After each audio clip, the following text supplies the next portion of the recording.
graphique pour une leçon consacrée aux fonctions hyperboliques. Alors, hyperbolique complexe, hyperbolique réelle.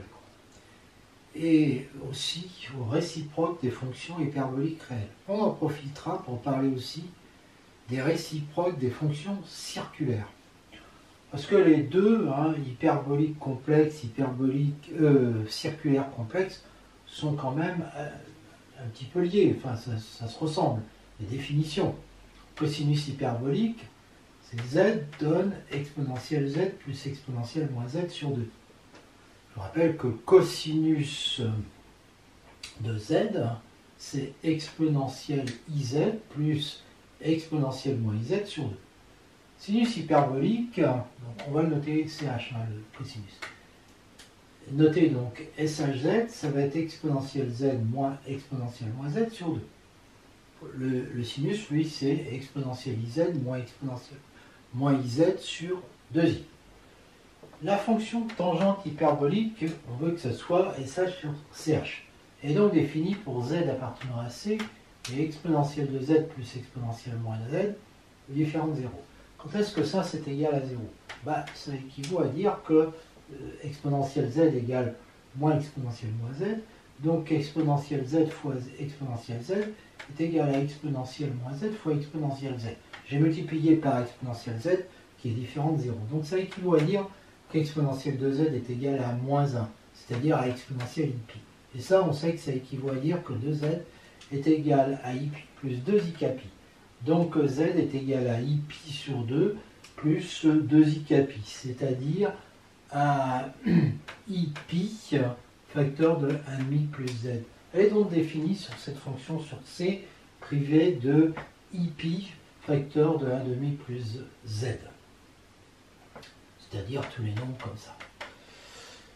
Donc, et elle associe à z, donc SHZ, enfin sinus hyperbolique de z sur cosinus hyperbolique de z, et donc c'est égal à ça, et cette fonction, on la note THZ. Alors, THZ, voilà. CH, SH, TH sont continus, et C infini sur leur domaine de définition, ça vient du fait que l'exponentielle z est C infini. CH est pair, SH et TH sont impairs. En effet, CH de moins z, c'est ça, c'est-à-dire ça, donc z égale à CHZ, donc elle est paire. SH de moins z, c'est ça, donc ça, et ça fait moins SHZ, donc elle est impaire. TH, c'est la division d'une impaire par une paire, donc elle est impaire. Sinus z est égal à moins i SHIZ, SHZ égale moins i sinus iz, cosinus z égale CHIZ, CHZ égale cosinus iz, quel que soit z appartenant à C. Alors rappelons que sinus z, mais ça je l'ai rappelé tout à l'heure, et que cosinus z. Sinus z impair, CHZ pair. Sinus z. Sinus z, je vois bien que c'est le SH de iz moins le... Non, c'est le SH de iz, c'est-à-dire exponentielle iz moins exponentielle moins iz sur 2. Sauf qu'il y a le i. C'est le SH de iz sur i. Donc ça fait moins i SHIZ, j'ai multiplié par moins i en haut en bas. Le cosinus z, lui, c'est encore plus facile parce que c'est CH de iz. Alors pour avoir les autres relations, ici, pour avoir SHZ ici, je remplace le z par moins iz. Comme ça fera bien SHZ. D'accord? Et donc là, ça me fera sinus de moins iz égale SHZ sur i. Je vais passer i de l'autre côté. Le sinus est impair, donc ça fait moins i sinus iz. Et le cosinus de moins iz, pareil, je fais pareil, donc, va être égal au CH de z. Donc le CH de z, alors lui il est pair, est égal à cosinus iz. Exponentielle de iz est égal à cosinus z plus i sinus z. Exponentielle z est égal à CHZ plus SHZ. C'est évident, je ne le fais pas. Cosinus carré z plus sinus carré z égale 1. C'est bien connu, mais on va le revoir pourquoi. CH carré z moins SH carré z fait aussi 1. Donc pour le premier, il faut calculer ça. Alors là, ça apporte un moins, à cause du i. Donc c'est identité remarquable, et puis l'autre, je mets un moins à la place. Donc il reste que 4 sur 4 égale 1. Et puis ici, là il n'y a pas le problème du i, mais il y a un moins ici. Donc ça fait ça, moins, d'accord? Et donc c'est pareil, il reste 4 sur 4 égale 1. Quel que soit z appartenant à C, ch de z est égal à ch carré z plus sh carré z égale 2ch carré z moins 1 égale 1 plus 2 sh carré z. Et sh de z égale 2 shz chz. Bon, c'est évidemment à rapprocher des formules qu'on connaît avec le cosinus et le sinus. Alors, on peut obtenir ces formules-là à partir de 2, hein, d'accord? Et puis, donc, il suffit de dire que CHZ est égal à cosinus de IZ. Donc, CH de Z va être cosinus de 2IZ. Et donc, j'applique ensuite la formule des cosinus. D'accord? Et le cosinus de IZ, c'est CHZ. Et le sinus de IZ, c'est moins I SHZ. D'accord? Et puis, bon, pareil, ça fait donc, avec le cosinus, ça fait 2 cosinus carré moins 1, bah, ça fait 2 CH carré Z moins 1. Et 1 moins 2 sinus carré IZ, ben ça fait 1 moins 2, et là je remets moins I SHZ au carré. Donc ici, avec le moins I au carré qui me fait moins 1, ça me fait plus. Là, ça ne change pas. Et puis là, ça fait plus aussi, je crée les formes.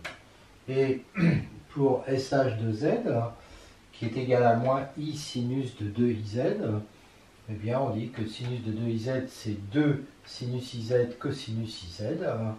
Et donc le sinus IZ, le moins I sinus IZ, ça me fait SHZ. Et puis sinon, le cosinus IZ, c'est CHZ. Et j'obtiens le résultat. Alors, on peut le faire, c'est bien plus facile d'ailleurs, directement. Donc directement, bon, c'est immédiat. Comme CH carré Z moins SH carré Z est égal à 1, CH de Z qui est égal à ça va être égal à ça, donc à ça. Et il va être égal aussi, au lieu de mettre du CH, je mets du SH, à ça. Et puis 2 CHZ, SHZ, bon là c'est l'identité remarquable, plus B facteur de A moins B, et j'ai immédiatement SH de Z. Développement en série entière, le CH est égal à ça, on reconnaît qu'il n'y a que des termes pairs, c'est normal parce que CH est pair. SH est égal à ça, là il n'y a que des termes impairs, puisque SH est impair, le rayon est infini, c'est vrai quel que soit Z appartenant à C, et c'est à rapprocher évidemment de la formule qu'on a pour le cosinus de Z et pour le sinus de Z. Fonction paire, fonction impaire, là aussi. Bon, là aussi on peut démontrer 1 à partir de 2, mais on va faire la démonstration directe, en fait on a ça, et l'exponentielle Z, donc aussi l'exponentielle moins Z, sont développables sur C. Donc on a ça, et donc CH est développable, et on fait ça. Et quand on fait ça, eh bien les termes impairs se suppriment, il reste que les termes pairs. Donc 1,5, et comme ils sont doubles, ça ne fait pas 1,5, ça fait somme de Z puissance 2n sur 2n factoriel. Et pour le SH, eh bien, on fait pareil, en disant que c'est ça. Et là, c'est quand les termes sont pairs que ça se supprime. Donc il reste que les termes impairs. Hein, mais ils sont doublés les termes impairs. Donc c'est 2 z à la puissance n sur... non, le n, il faut le remplacer par 2n plus 1. Et là aussi. Et comme il y a la division par 2, ça fait somme de 0 à plus l'infini de z à la puissance 2n plus 1.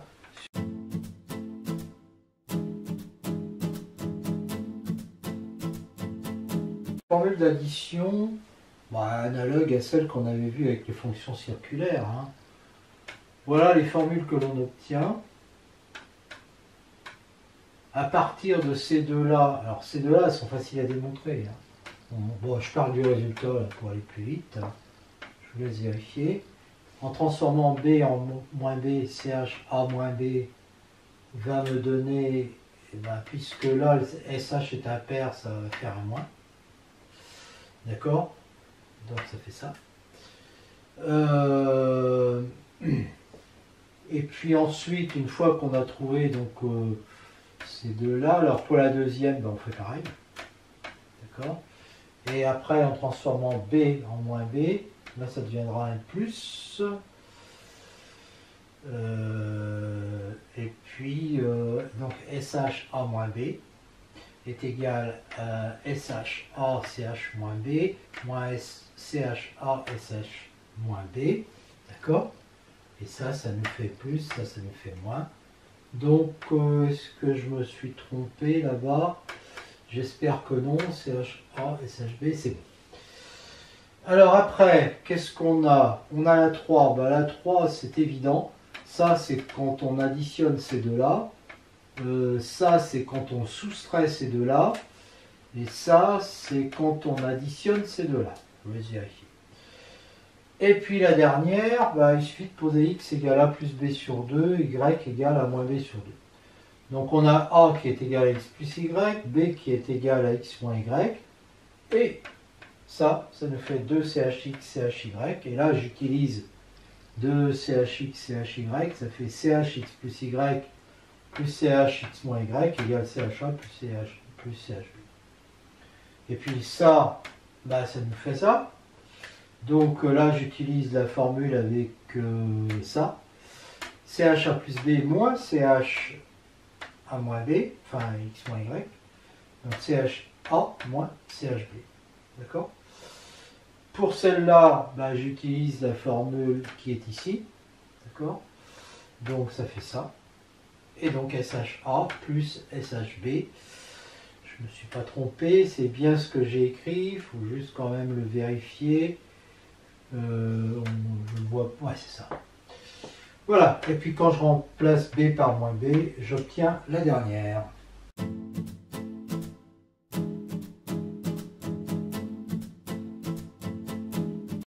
On a déjà vu que les fonctions de la variable complexe SH, CH sont C infini et que TH était C infini sur son domaine de définition. On a la dérivée de CH qui est égale à SH, la dérivée de SH qui est égale à CH, la dérivée de TH qui est donnée par ces formules. Démonstration, bon bah c'est évident, il suffit de dériver. Hein. Puis ça c'est égal à ça, on dérive et on trouve le CH.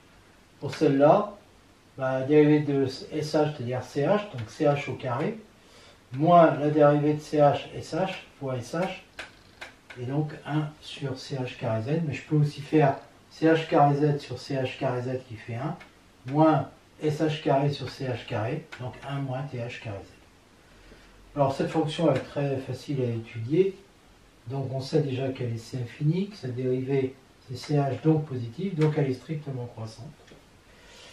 La limite en plus l'infini, bah, plus l'infini, ici ça fait 0, donc c'est plus l'infini.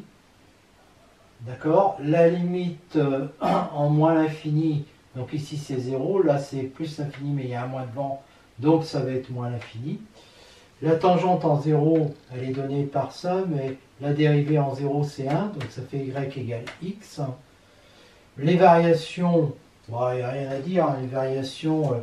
la dérivée est positive, donc c'est croissant. J'ai mis les limites. Voilà le tableau de variation. Pour la tangente, on remarque que la dérivée seconde change de signe en 0. La courbe change donc de concavité en 0 et donc présente un point d'inflexion. Le SH est supérieur à x si x est positif et inférieur à x si x est négatif. Voilà. On peut aussi étudier pour ça f de x égale shx moins x, dont la dérivée c'est chx moins 1. On voit qu'elle s'annule en 0, donc là elle est négative. Là elle est positive et on obtient le résultat. On peut aussi faire un petit développement limité d'ordre 3.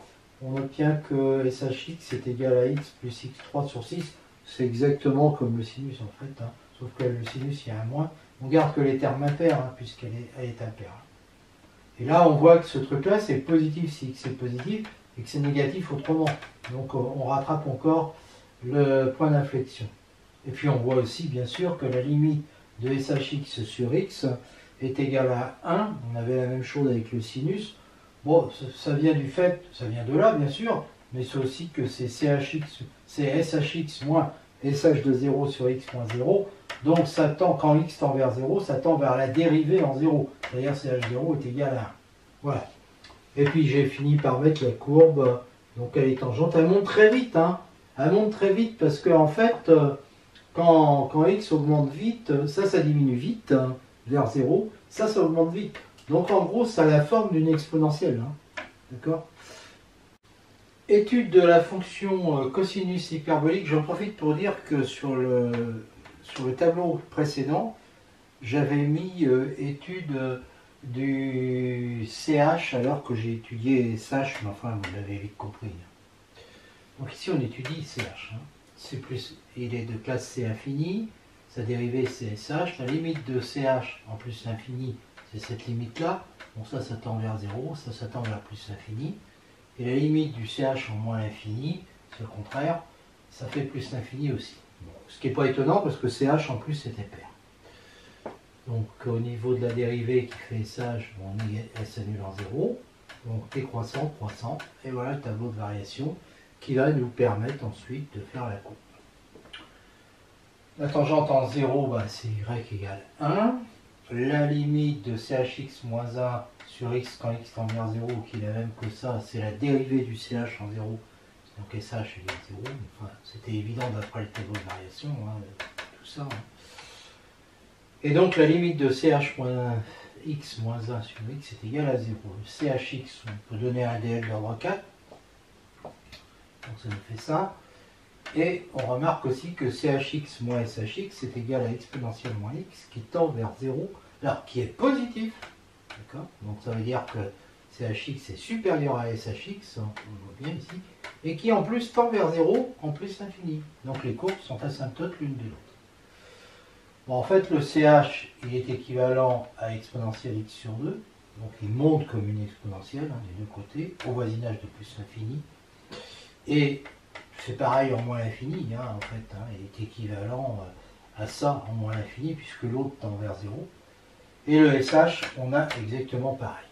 Contrairement à la fonction cosinus x et à la fonction sinus x, CH et SH ne sont pas bornés. CH est minoré par 1, SH n'est ni majoré ni minoré. J'ai mis les deux courbes là sur le dessin. D'accord? Ça fait exactement ça. Là, ça monte comme des exponentielles.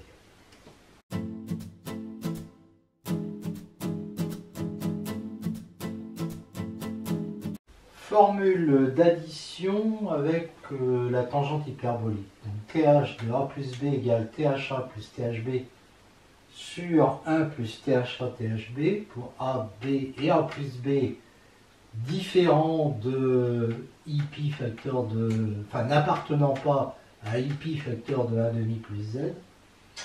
TH de A moins B égale THA moins THB sur 1 moins THA THB pour AB A moins B appartenant à D. J'ai appelé D ça.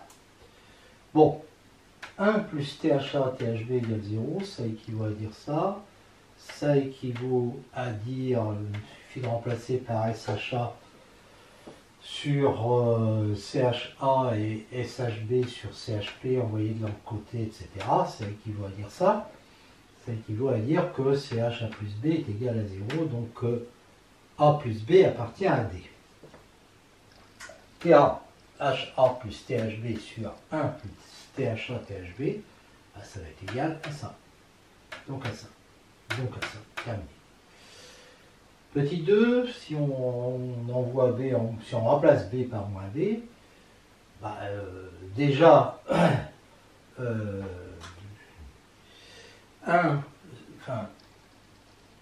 0 égale 1 moins THA THB, ça équivaut à 1 plus THA TH de moins B égale 0, parce que TH est impair. Donc A moins B appartient à D. TH de A moins B, ben on remplace dans la formule qu'on a ici B par moins B. Donc ça fait moins THB, moins ici. Voilà.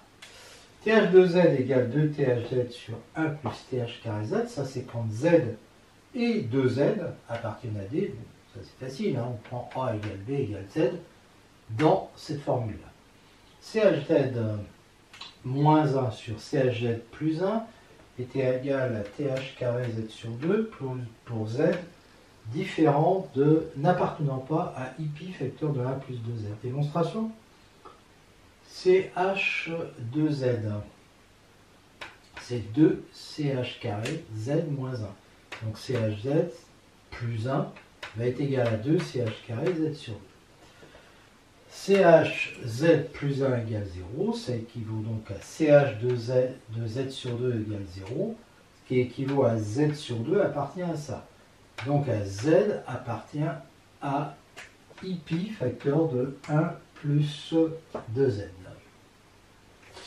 CHZ moins 1 sur CHZ plus 1, ça va être égal à 2, ça c'est égal à 2 SH carré Z sur 2, parce que CH de Z c'est 1 plus 2 SH carré Z, et donc quand je remplace Z par Z sur 2, CHZ moins 1 est bien égal à 2 SH carré Z sur 2.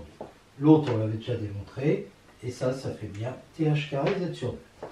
CHZ moins 1 sur SHZ, c'est fait TH, c'est égal à TH de Z sur 2 pour Z n'appartenant pas à IPZ. En effet, quand est-ce que SHZ est égal à 0 ?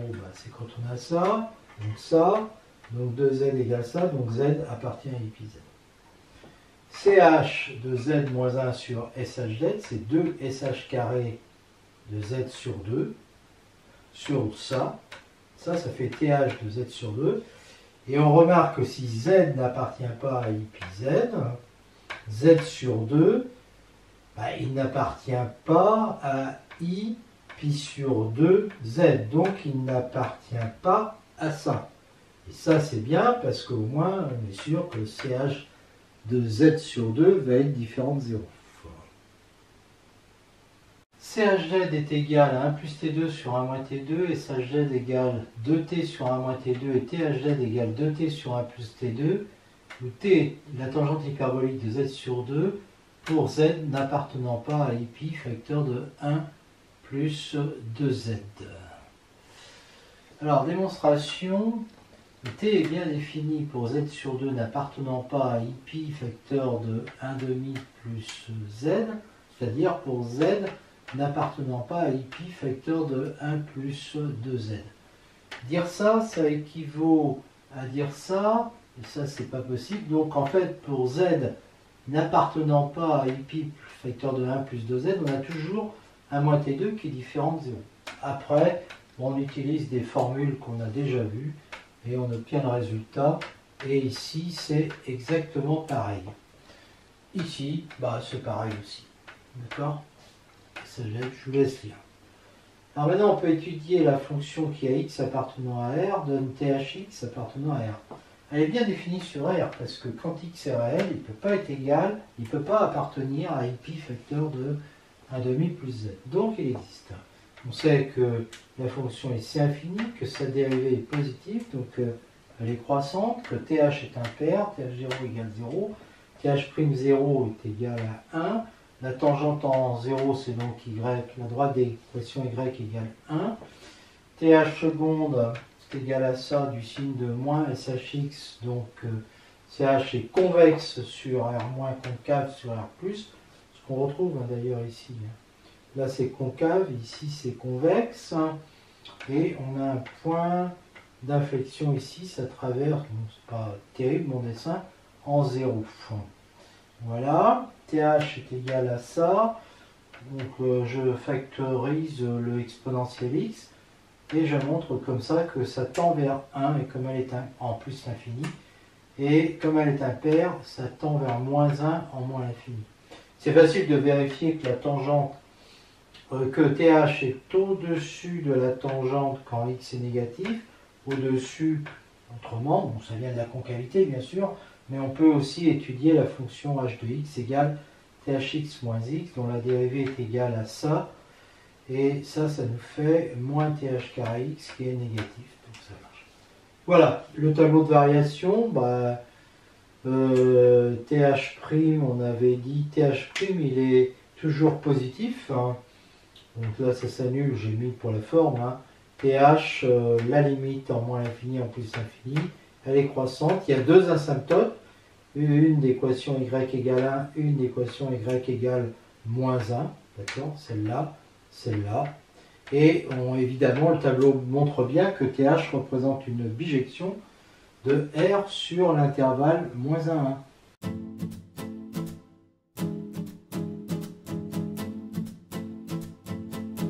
Passons aux fonctions hyperboliques réciproques ou inverses, hein. En commençant par la fonction arc-CH, CH est pair sur R, donc c'est pas une bijection, mais sa restriction petit f à 0 plus l'infini est strictement croissante.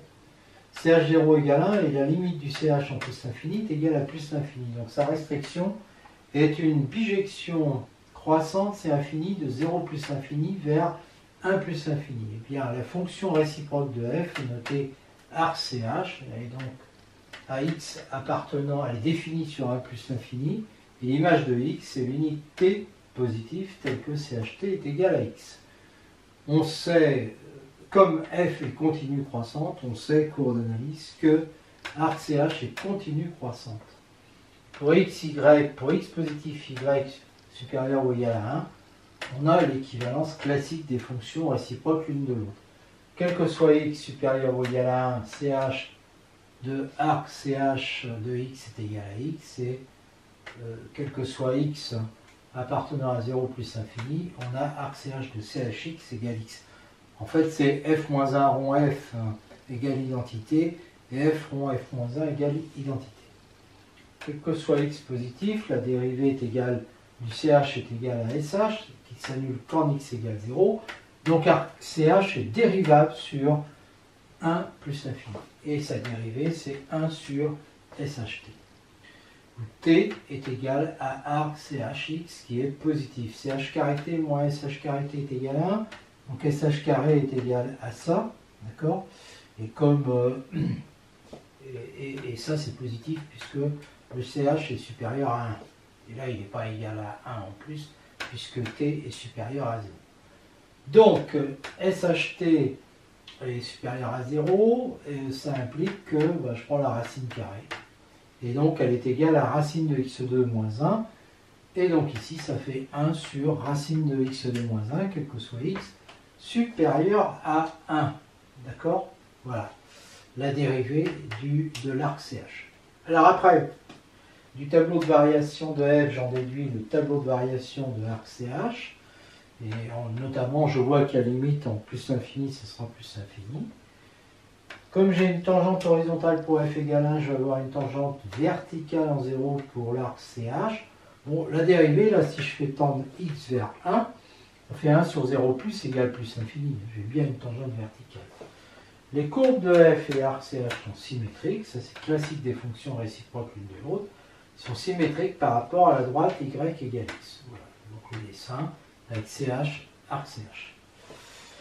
Arc CHX est égal à ln de x plus racine de x2 moins 1, quel que soit x supérieur ou égal à 1, démonstration. Déjà, ça c'est supérieur ou égal à 1, ça c'est supérieur ou égal à 0. Donc ça c'est bien défini, et puis c'est dérivable.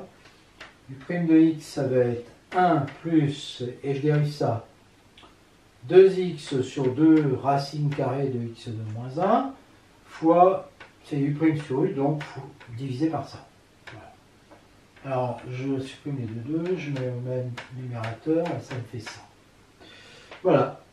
Donc, ça me fait ça, et ça, c'est justement la dérivée de l'arc CH. Donc, ça veut dire que U et arc CH ne diffèrent que d'une constante, sauf que U de 1 est égal à 0 et que arc CH de 1 est égal à 0, donc cette constante c'est K. Et donc j'ai bien le résultat escompté. Enfin, je ferai une remarque, c'est que la dérivée seconde de l'arc CH, c'est la dérivée de ça, c'est-à-dire moins x sur x2 moins 1 à la puissance moins 3,5. Je retrouve qu'elle est négative. Bah oui, la fonction pour x, elle est négative pour x supérieur à 0. Et ça, c'est pas étonnant du tout. Hein. Qu'est-ce que je suis en train de dire? Elle est toujours négative pour x supérieur à 1, elle est strictement négative. Et donc, arc CH est concave, ce qui se voit bien sur le dessin. En fait, ça vient du fait que c'est la symétrique d'une fonction qui, elle, était convexe. La fonction arc SH, qui va être la réciproque de la fonction SH. On a vu que la fonction SH est une bijection continue strictement croissante de R vers R. La fonction réciproque, c'est celle qui à x appartient à R, associe l'unique t appartenant à R telle que SHT égale x. Elle est aussi continue, strictement croissante, ça c'est théorème d'analyse. Et on a les propriétés des fonctions réciproques, y égale arg-sh x équivaut à x égale chy, arg-sh de shx égale x et sh de arg-shx égale x, quel que soit xy appartenant à R2. La limite de sh en plus infini, c'est plus infini, donc c'est pareil pour arg-sh, et ça va être pareil pour arg-sh en moins l'infini, sa limite c'est moins l'infini. En fait, on a le tableau de variation de sh qui implique celui de arg-sh. Voilà. Alors les courbes, elles vont être symétriques, bien sûr, par rapport à la première bisectrice. En rouge, j'ai mis arg-sh qui provient de la symétrie de sh que j'avais ici. Voilà, alors maintenant, la dérivée du sh, c'est ch, donc, et c'est toujours supérieur à 0, c'est jamais nul. Donc, arg-sh est dérivable sur R, et sa dérivée est donnée par 1 sur la dérivée, donc CHT, où t est égal à arg-shx. Mais on a cette relation qui me donne que ch carré est égal à 1 plus sh carré, et comme le ch est positif, il va être égal à racine de 1 plus sh carré t, c'est-à-dire racine de 1 plus x2. Donc finalement, quand je remplace ici, ça me fait arg-sh qui est dérivable sur R, et sa dérivée est égale à 1 sur racine de 1 plus x2. Voilà, ça je l'ai dit. La dérivée seconde de sh, c'est égal à ça qui est négatif si x positif, positif si x négatif. On dit qu'il y a un changement de concavité. Ici, elle est concave, ici, elle est convexe. C'est normal parce que l'autre était concave ici et convexe ici. Donc on a un point d'inflexion, bien sûr. Alors, on sait que là, la courbe va être sous la tangente, alors que là, elle est au-dessus. On peut le retrouver en étudiant arg-shx moins x. Eh bien, la dérivée, c'est 1 sur racine de 1 plus x2 moins 1. Donc ça nous fait ça. Et ça, c'est négatif parce que lui, il est plus grand que 1. Donc on a ça, et on voit bien qu'ici, comme ça fait 0, arg-sh 0 moins 0, eh bien on voit que U est positif quand x est négatif. Donc quand x est négatif, on a ça. Et puis c'est le contraire, là, on a ça.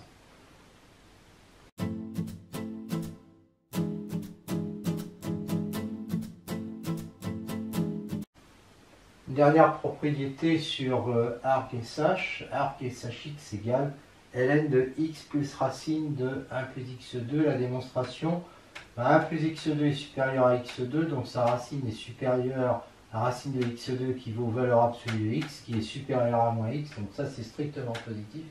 Et donc on peut considérer cette fonction u qui est définie et dérivable, et sa dérivée, moi je dérive x, et puis je dérive la racine, ça nous fait ça. Donc ça c'est de la forme ln de f, donc ça fait f' sur f, et donc sur ça, et je vois que ça fait ça. Donc, et ça c'est la dérivée de arg-sh. Donc les deux fonctions diffèrent d'une constante, et comme elles sont égales en x égale 0, elles valent 0 en 0, la k est égale à 0, d'où le résultat. On étudie maintenant la fonction arg-th. Donc th, on sait, c'est une bijection de R vers moins 1, 1, une bijection continue strictement croissante. La fonction réciproque est arg-th, donc qui a x appartenant à moins 1, 1, associe l'unique t appartenant à R telle que tht égale x. Résultat d'analyse, c'est une bijection continue strictement croissante, et les limites de arg-th se déduisent des limites de th, le tableau de variation aussi, donc tableau de variation du th, donc tableau de variation de arg-th, voilà. Et puis les deux courbes sont symétriques par rapport à y égale x, donc ça donne ça. Là on avait la fonction th, là maintenant on a la fonction arg-th. Donc th qui était d'abord convexe, concave, là on voit bien que ça va d'abord être concave puis convexe, et un point d'inflexion en l'origine ouf. D'accord? Bon, on va revoir ça. th est dérivable sur R, et sa dérivée c'est 1 sur ch carré x qui est strictement positif, donc pas nul. Donc arc th est dérivable sur R, sa dérivée c'est 1 sur th' de t, où t égale arc thx. Mais th' de t, qui est 1 sur ch carré t, c'est aussi 1 moins th carré t. Et tht, ça fait x, donc ça fait 1 sur 1 moins x. Donc la conclusion, c'est que l'arc th est dérivable sur R et que sa dérivée est donnée par 1 sur 1 moins x2. On a dit qu'il y avait un changement de concavité, donc ça peut se voir en dérivant l'arc thx, enfin la dérivée seconde, donc c'est-à-dire la dérivée de ça, qui va nous faire 2x sur 1 moins x2 au carré. Donc c'est négatif si x est négatif, donc concave, et puis ensuite c'est positif si x positif, convexe. Alors, sous la tangente, au-dessus de la tangente, ce qu'on peut retrouver en étudiant arc tangente x moins x, dont la dérivée fait ça est positive, hein, puisque la valeur absolue de x est inférieure à 1, donc ça c'est positif. Et donc ça fait comme ça. Et je vois que c'est négatif quand x est négatif, positif quand x est positif. Donc quand c'est négatif, bah, on a ça, quand c'est positif, on a ça. Voilà, tout est dit. Que soit x appartenant à l'intervalle ouvert moins 1, 1, arc thx est égal à 1,5 de ln de 1 plus x sur 1 moins x. Alors la démonstration pour valeur absolue de x inférieure à 1, ces deux-là sont positifs. Donc ça c'est positif et la fonction u qui a x associe ça est définie dérivable et sa dérivée est égale à ça bien sûr. Et je vous laisse regarder le calcul qui est évident. On trouve que c'est 2 arc th'(x). Donc ça veut dire que u est égal à 2 arc th plus une constante, et quand je remplace x par 0, je trouve facilement que la constante est nulle, donc u égale 2 arc th, donc arc th égale u sur 2, ce qui donne le résultat. Alors ça peut s'écrire aussi comme ça, toujours sur moins 1, 1. Et ça c'est développable en série entière pour module de z inférieur à 1. Je prends la variable réelle, ça, et ça. Et maintenant, je les soustrais. Alors, quand je soustrais, ça revient à faire plus ce truc-là, d'accord? Ça, et puis ça. Donc, il va rester quoi? Il va rester que les termes impaires qui vont se retrouver en double. D'accord? Voilà. Donc, je trouve que arc thx est égal à la somme de 0, est développable en série entière réelle pour valeur absolue de x inférieure à 1, et arc thx est égal à la somme de 0 à plus l'infini de x puissance 2n plus 1 sur 2n plus 1 pour valeur absolue de x. Développement en série entière de arg sh. On a vu que sa dérivée c'est ça, donc on peut l'écrire comme ça. Ça c'est développable en série entière pour valeur absolue de x2 inférieure à 1, ce qui équivaut à dire valeur absolue de x inférieure à 1. Et on sait qu'on a ça. Avec ici, alpha égale moins 1,5. Donc quand je le remplace, il me fait des choses comme ça. Et donc on va se retrouver avec n facteurs, donc tous négatifs, donc moins 1 puissance n sur 2 puissance n. Et là je multiplie des nombres impairs jusqu'à 2n moins 1. Donc je multiplie ça en haut et en bas par 2 fois 4, c'est-à-dire des nombres pairs jusqu'à 2n. Comme ça je fais apparaître 2n factoriel, mais évidemment je me retrouve avec un factoriel n en bas. D'accord? Donc, parce que les nombres pairs, je les divise tous par 2. Et donc, je vais avoir 2 puissance n fois 2 puissance n qui fait ça. Et j'ai le factoriel. Donc, en fait, mon 1 plus x2 à la puissance moins 1,5 est égal à 1 plus somme de 1 à plus l'infini de moins 1 puissance n 2n factoriel sur 2 à la puissance 2n. Là, il y avait un n factoriel. Maintenant, il y en a un autre. Ça fait factoriel n au carré, x puissance 2n. Et là, donc ça c'est développable évidemment, ça implique, pardon, parce que ça c'est la dérivée, que arg sh va être développable en série entière par intégration, et comme arg sh0 est égal à 0, et bien ça nous fait arg shx égale, j'intègre x, et puis là x2n, j'intègre par x2n plus 1 sur 2n plus 1, voilà. Et donc, je vais comme ça, le x là, ça correspond au cas n égale 0 et tout ça, ça vaut 0, hein. Ça vaut 1, je veux dire. Donc je peux intégrer ça dans la somme, ça fait somme de 0 à plus l'infini de moins 1 puissance n, 2n factoriel, 4 puissance n, n factoriel au carré, 2n plus 1, x 2n plus 1. Et je retrouve qu'évidemment, il n'y a que des termes impairs, puisqu'on savait, hein, SH comme arg-SH, enfin, arg-SH comme SH est une fonction impaire. Remarque, arg et chx, lui, il est défini pour x supérieur à 1, donc il n'a pas de développement en série entière.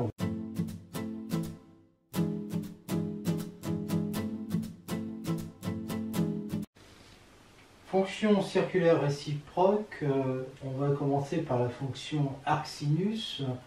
La fonction sinus est une bijection, réalise une bijection continue strictement croissante quand on prend sa restriction à l'intervalle moins pi sur 2 en direction de moins 1, 1. Et sa fonction réciproque, ça va être arcsinus, donc définie sur moins 1, 1, et qui à x associe l'unité appartenant à moins pi sur 2, vérifiant sinus t égale x. Elle est continue strictement croissante.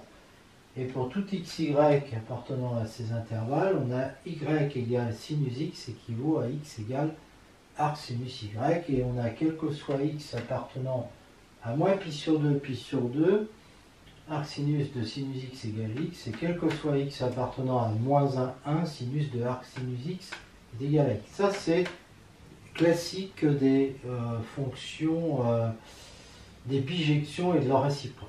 Sinus x est dérivable. Et sa dérivée, c'est cosinus x qui est nul si x égale, alors sur cet intervalle, hein, qui est nul en moins pi sur 2 et pi sur 2, ce qui veut dire que arc sinus est dérivable en moins 1, 1 ouvert.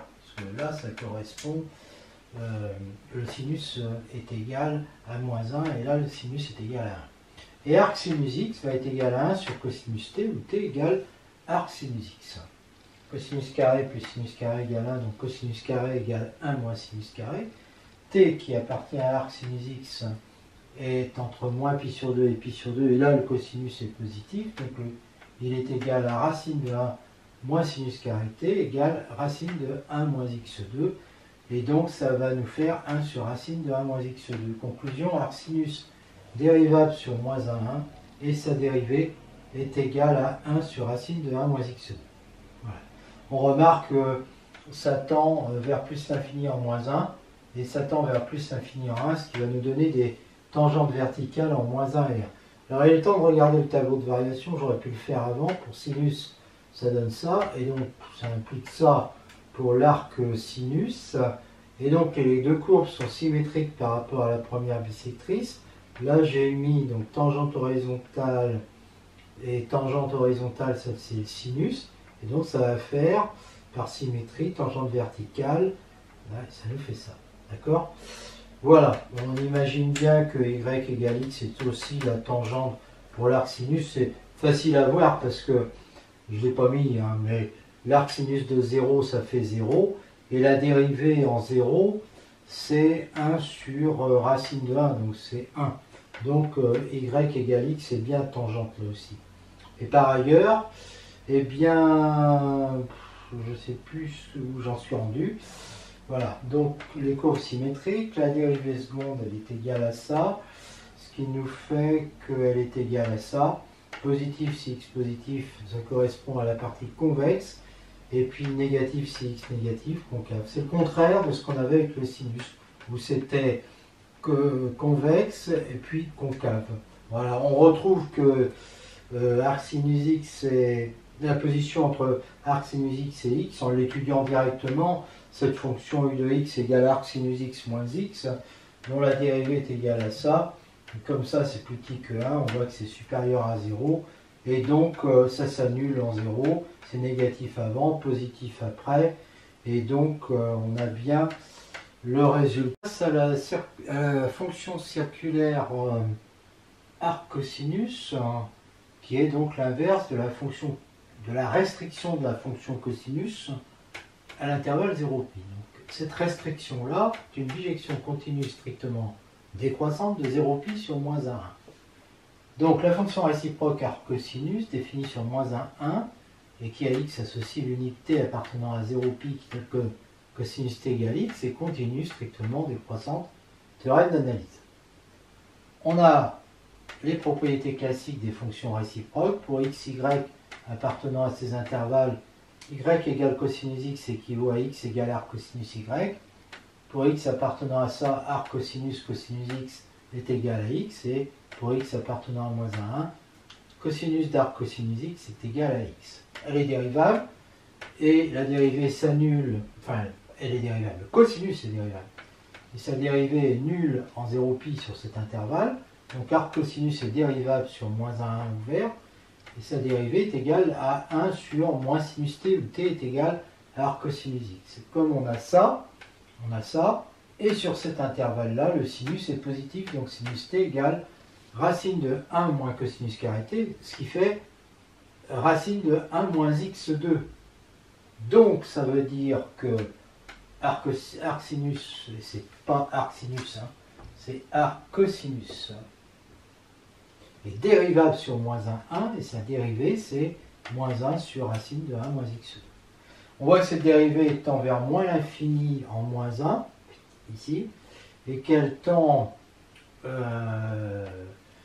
en moins l'infini aussi, ici. Là, bon, alors, ça ne se voit pas très bien sur mon dessin.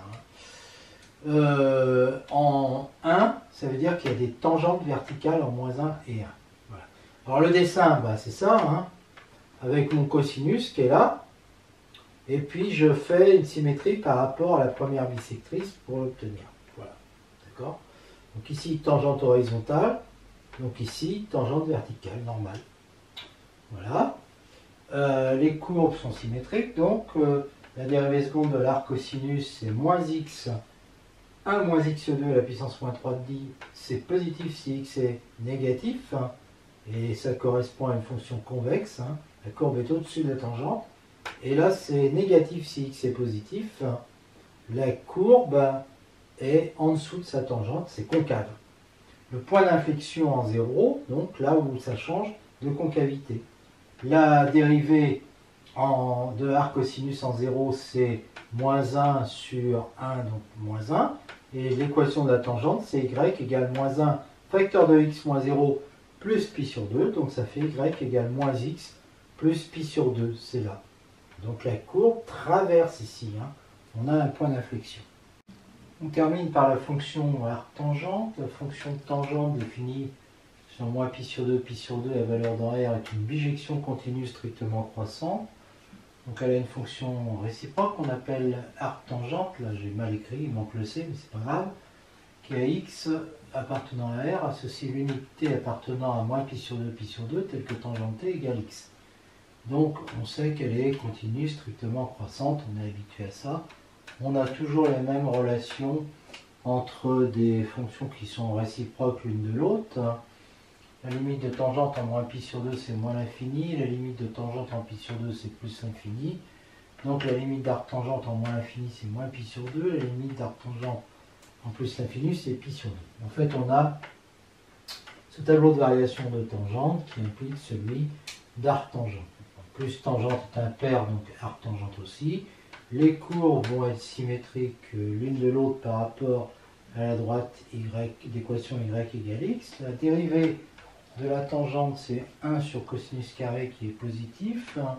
Donc arc tangente est dérivable sur R et sa dérivée est 1 sur tangente prime en t, où t égale arc tangente x. Comme tangente prime est égale à 1 plus tangente carré, arc tangente prime de x est égal à 1 sur 1 plus tangente carré t, ce qui fait 1 sur 1 plus x2, puisque x est égal à tangente t, vu que t égale arc tangente x. Conclusion, arc tangente dérivable sur R, et sa dérivée c'est 1 sur 1 plus x2. La dérivée seconde, c'est-à-dire la dérivée de ça, elle est toujours elle est positive si x est négative et négative si x est positif. Donc c'est-à-dire que si x est positif, c'est négatif, elle est concave, et ici elle est convexe. Là sur le dessin j'ai mis tangente, hein, tac. Là j'ai mis la droite d'équation y est égale à x, et puis donc tangente et puis arc tangente. Voilà. Alors évidemment il y a un point d'inflexion ici, hein, puisque arc tangente seconde, bah, il s'annule en x, hein, et il change de signe. Voilà. Bon, on voit que arc tangente est dessous la bisectrice ici, dessus ici, donc on retrouve en étudiant arc tangente x moins x, c'est-à-dire u de x, dont la dérivée c'est 1 sur 1 plus x2 moins 1, qui fait moins x2 sur 1 plus x2 négatif, et donc on voit que c'est positif quand x est... u est positif quand x est négatif. Bon, alors, donc quand x est négatif, arc tangente va être au-dessus de x, donc c'est ça. Et puis c'est le contraire, là si x est positif, ben, je vois que u est négatif, donc arc tangente est en dessous de x si x est positif. Voilà, je crois que j'ai rien oublié. Arc cosinus x plus arc sinus x est égal à pi sur 2, quel que soit x appartenant à l'intervalle moins 1, 1. Arc tangente x plus arc tangente 1 sur x égale pi sur 2 si x positif, moins pi sur 2 si x négatif. On démontre le premier, on pose t égale arc cosinus x qui appartient donc à 0 pi. Sinus de pi sur 2 moins t est égal à cosinus t est égal à x. Et pi sur 2 moins t, bah, comme t appartient à 0 pi, quand on fait pi sur 2 moins t, il appartient à moins pi sur 2, pi sur 2. Donc pi sur 2 moins t, comme son sinus est égal à x, eh bien, et que pi sur 2 moins t appartient à ça, bah, on sait qu'il est égal à arc sinus x. Donc pi sur 2 est égal à arc sinus x plus t, c'est-à-dire arc sinus x plus arc cosinus x, et c'est gagné. Pour celui-là, eh bien, on prend, évidemment, à cause du 1 sur x, on prend x appartenant à R étoile. Cette fonction est dérivable, sa dérivée c'est 1 sur 1 plus x2, plus bah, la dérivée de 1 sur x, et donc ça fait ça, sur 1 plus 1 sur x au carré. Donc bah, une fois simplifié ça fait moins 1 sur 1 plus x2, donc ça fait 0. Et donc f est une constante, attention, hein, sur des intervalles. Donc là, ça sépare en deux intervalles. Alors on prend tangente pi sur 4, on sait que c'est égal à 1, donc l'arctangente de 1 est égale à pi sur 4. Et l'arctangente moins 1 est égale à moins pi sur 4 parce que la fonction est impaire. Eh bien, là, quand je remplace x par pi sur 4, ça me fait quoi? Eh bien, f c'était ça, donc arctangente pi sur 4 ça fait 1. Non, arctangente 1, pardon. Je remplace x par 1. Arctangente 1 c'est pi sur 4. Là ça fait 1 sur 1, c'est encore pi sur 4.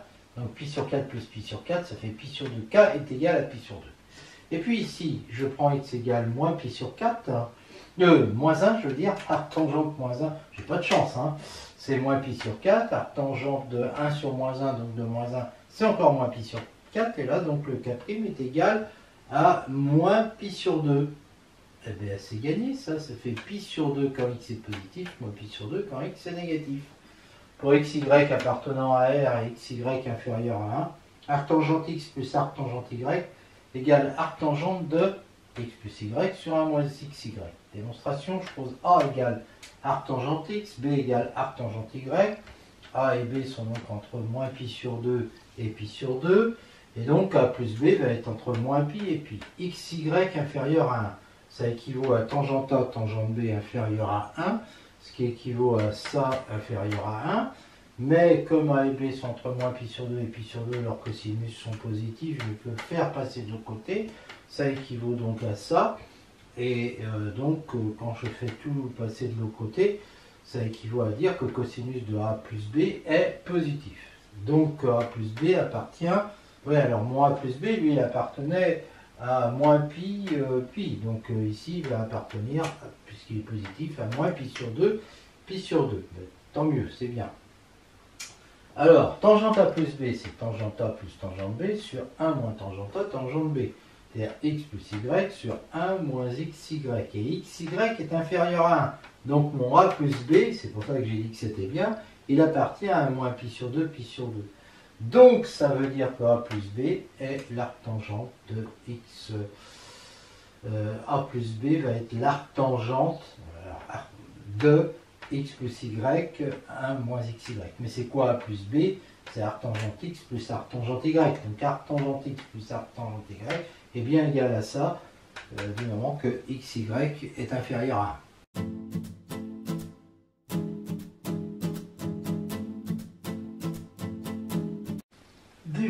en série entière de tangente Z et THZ sur la boule de centre 0 et de rayon pi sur 2, la variable Z étant complexe. On a vu que THZ est défini pour Z n'appartenant pas à IPi facteur de 1,5 plus Z. Donc la plus grande boule ouverte comme ça sur laquelle TH est définie est celle-là, obtenue pour K est égal à 0.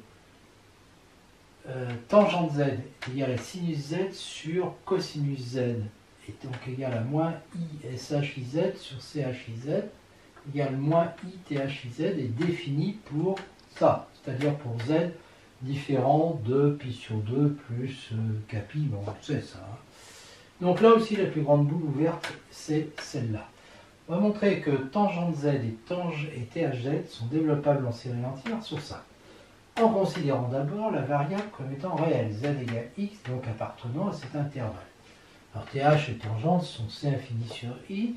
On sait que la dérivée de tangente c'est 1 plus tangente carrée. Nous allons d'abord prouver que pour n appartenant à n, la tangente énième est toujours positive sur cet intervalle, en faisant une récurrence sur n appartenant à n.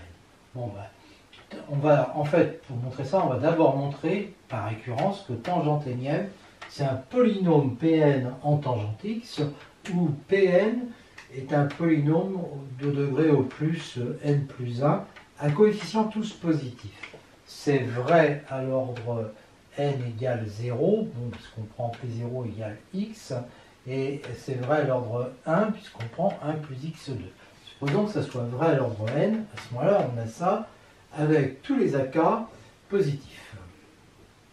Eh bien, si on dérive ça, on va obtenir somme des AK k fois la dérivée de la tangente qui fait ça, tangente x à la puissance k moins 1, d'accord? Et donc, quand on débloque, ça fait somme des k à k tangente x à la puissance k moins 1 de 1 à n plus 1, plus somme des k à k tangente x à la puissance k plus 1. Bon, bah, c'est un polynôme hein, de degré au plus n plus 2 en tangente x, ou pn plus 2. Et bah, c'est ce polynôme-là, d'accord? Et ces coefficients-là, bon, il faudrait que je les rassemble, mais j'ai pas le courage de le faire, ce sont des coefficients tous positifs. Donc c'est héréditaire, et d'après le théorème de récurrence, c'est toujours vrai. D'où on en déduit bah, que puisque la tangente est un polynôme en tangente, la dérivée énième est un polynôme en tangente x, ce polynôme ayant tous ses coefficients positifs, eh bien, tangente énième de x va être positif quel que soit n, quel que soit x appartenant à 0 pi sur 2, parce que la tangente est positive là-dessus. Tangente x, bah, ça s'écrit comme ça, hein, je pourrais faire ça avec n'importe quelle fonction, où Rn de x c'est le reste intégral, hein, somme de 0 à x, de x moins t à la puissance n sur factoriel n, fn plus unième de t dt. Bien, on va montrer que quel que soit x, Rn de x tend vers 0 quand n tend vers plus infini. Donc je reprends les données, j'appelle f la fonction tangente, donc c'est infini, positif, le reste est évidemment positif. C'est pas évident d'avoir limite de Rn de x quand n tend vers plus l'infini égale 0, x étant fixé, à cause de la dérivée n plus unième de la tangente, qui n'est pas évidente. On va d'abord montrer que si n est fixé, la fonction qui a x appartenant à 0 pi sur 2 ouvert associé Rn de x sur x puissance n plus 1 est croissante. À partir de ce résultat, en prenant y tel que x coincé entre x et pi sur 2, ce qui est possible, hein, puisque x est inférieur strictement à pi sur 2, eh bien on va avoir ça. Donc ça. Alors le défaut, c'est qu'il y a encore n ici, mais on peut résoudre le problème. f de x est égal à ça. Et là, ils sont tous positifs. Hein, tout ce qu'il y a là-dedans, c'est positif. Donc Rn de y est inférieur ou égal à f de y. Et du coup, je vais avoir ça. D'accord? Et il n'y a plus de n ici. Et comme x sur y est entre 0 et 1, il va tendre vers 0 quand n tend vers plus l'infini. Donc Rn de x va tendre vers 0. Voilà. Donc j'ai bien ça. Quel que soit x appartenant à 0 pi sur 2, parce que c'est vrai aussi pour x égale 0, évidemment. La fonction tangente est impaire. Bon, et j'ai ça. Donc, en multipliant par moins 1 les deux côtés, en faisant rentrer le moins dans la tangente et dans les x, je vais obtenir ça. Quel que soit x appartenant à 0 pi sur 2. Autrement dit, je vais obtenir ça, que x appartienne à 0 pi sur 2 ou à moins pi sur 2, 0. Donc, tangente x est bien égal tout le temps à ça, à chaque fois que valeur absolue de x est inférieure à pi sur 2. Donc, j'ai son développement en série entière réelle sur un rayon de pi sur 2. Alors, il me reste à démontrer donc que ça c'est croissant. Donc, ça va se passer ici. J'appelle g de x égale ce truc-là, c'est-à-dire le Rn de x sur x à la puissance n plus 1. Là, je constate que c'est une fonction des variables x et t, évidemment continue sur 0 pi sur 2, et puis des ronds u sur des ronds x aussi. Donc elle va être dérivable. La dérivée, je commence par dériver ça par rapport à x, donc ça fait ça. Et puis ensuite, il faut que je dérive ça. Alors, dérivée de ce truc-là, c'est quoi? Là, j'ai une fonction de x. D'accord? Si cette fonction de x, mettons, c'était wx, je serais obligé de dériver. La formule, c'est w' de x multiplié par ce truc-là en wx, c'est-à-dire quand je remplace t en wx. D'accord? Donc ici, dérivée de x, ça fait 1, donc je ne le mets pas. Et puis là, ça donnerait u en xx, qui fait 0, parce que quand je remplace t par x, ça fait 0. Plus la somme de la dérivée de ça par rapport à x. D'accord? Donc ça va me faire g' de x est égal à ça, plus 1 sur n factoriel xn plus 1. Alors c'est quoi maintenant quand je dérive par rapport à x? Ça fait n x moins t à la puissance n moins 1. Fn plus unième de t dt. Bon, je factorise ça, je mets une seule intégrale. Je vais avoir un moins n plus 1 qui traîne avec x moins t à la puissance n. Et ici, je vais avoir un... Alors là, j'ai que xn plus 1. Donc je vais multiplier en haut et en bas par x. Donc ça fait nx, x moins t à la puissance n moins 1. Ça, c'est un h de x. D'accord? Que j'intègre par partie. J'intègre cette intégrale par partie. Alors, h de x va être égal. Quand j'intègre ça, ça nous fait plus x moins t à la puissance n plus 1. Moins x moins t à la puissance n multiplié par x. D'accord?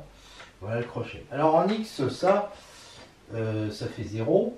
Et puis en 0, ça va faire, comptez vos 0, x à la puissance n plus 1. Puis ici, moins x fois x à la puissance n. Donc moins x à la puissance n plus 1. Ça fera 0 aussi. Et puis évidemment, il va y avoir ça obtenu en intégrant ça. Alors, ça nous fait donc x moins t à la puissance n, facteur de moins x moins t, c'est-à-dire moins x plus t, plus x. X moins x plus t. Il ne reste plus que t. Et ça, c'est positif entre 0 et x. Ça, c'est positif, ça, c'est positif, tout ça, c'est positif. Donc, ça veut dire que h de x est positif et donc que g' de x, parce que c'était h de x fois ça qui est positif, quel que soit x. Donc, ça c'est g' de x qui est positif. Donc, g est croissant. Donc, ça c'est croissant. Et donc, après, on a démontré qu'effectivement, on avait ce développement en série entière de la tangente x.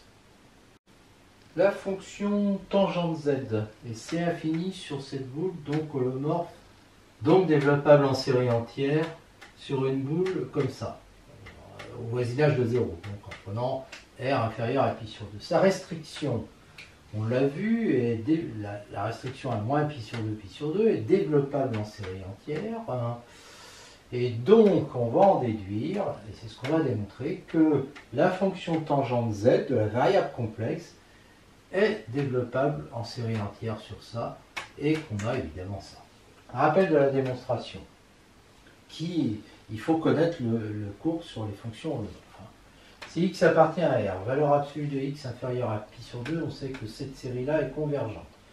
Donc le rayon de convergence R' de la série complexe va être supérieur ou égal à valeur absolue de x, quel que soit x tel que sa valeur absolue de x est inférieure à pi sur 2, donc le rayon va être supérieur ou égal à pi sur 2. Si j'appelle S la somme d'une série entière, donc c'est une fonction qui va être holomorphe, d'accord, sur le disque de convergence, car c'est une série entière. Donc, de plus, donc, elle est holomorphe. Évidemment, les coefficients de la série entière, c'est ça. Donc égal à ça. Donc, on a ça. Quel que soit K. Et S et tangente sont holomorphes, définis sur la boule ouverte convexe, donc connexe, hein. Boule de centre 0 et de rayon pi sur 2. Et on a ça. Donc, on sait que S est égal à tangente. Ça, c'est un résultat sur les fonctions holomorphes. Donc, tangente est développable en série entière sur ça, et on a ça. Conséquence, TH, oui, parce que S était développable en série entière. TH est développable donc en série entière là-dessus. Bah oui, parce que tangente Z, c'est égal à ça, quel que soit Z, en remplaçant Z par moins IZ, qui appartient aussi à ça, parce qu'en fait, module de moins IZ, c'est pareil que module de Z. Donc, quand l'un est inférieur à pi sur 2, l'autre aussi. Et à ce moment-là, quand on remplace Z par moins IZ, on a ça, donc ça. D'accord, je vous laisse vérifier. Donc ça, quel que soit Z. Donc, on voit que TH est une série entière, hein, donc sur B, la boule 0 pi sur 2, et que THZ est égal à... Alors, donc, THZ va être égal à ça. Et ce coefficient-là, ça va être I fois ça divisé par ça. Donc, ça veut dire que TH Km de 0 va être égal à I multiplié par moins I puissance K tangente Km de 0. Bon, ça, c'est pas une surprise parce que TH est égal à I fois tangente de moins IZ. Donc, quand on dérive K fois, on va avoir à chaque dérivation multiplication par moins I. Donc, TH Km de Z, pour faire la récurrence, hein, est égal à I multiplié par moins I puissance K tangente Km de moins IZ. Et si je remplace Z par 0, eh bien, vous regardez et vous avez bien ça. La conclusion générale de tout ça, c'est que THZ et tangente Z sont développables en série entière sur la boule de centre 0, boule verte, et de rayon pi sur 2.